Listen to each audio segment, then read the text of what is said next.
আসসালামু আলাইকুম, সবাই ভালো আছেন? আমার ব্লগ সবাই চলে আসছেন একটা ভিডিও আমি সকাল ব্লগ থেকে সবাই আমি আম্মু আজকে সরিষা ইলিশ রান্না করা হচ্ছে। আর এর পাশে ডাল, পানি ডাল রান্না করা হচ্ছে। তো ভিডিওটি ভালো লাগবে দেখতে থাকেন।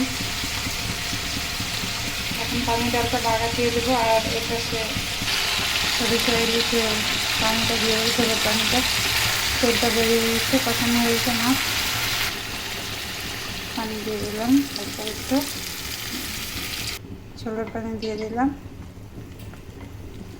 রান্নাটা হয়ে গেলে আপনাদের ফাইনাল লুকটা দেখাবো। আমার সরিষা ইলিশটা প্রায় হয়ে আসছে, বলক উঠে গেছে। আমার সরিষা ইলিশ রান্না হয়ে গেছে, তেল বেরিয়ে গেছে। এখন নামিয়ে ফেলবো। ডাল বাগারের জন্য পেঁয়াজ, রসুন, শুকনো মরিচ সব একসাথে ভেজে নিচ্ছি।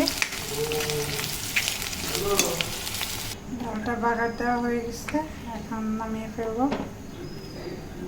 এখন কত সুন্দর কালার আসছে।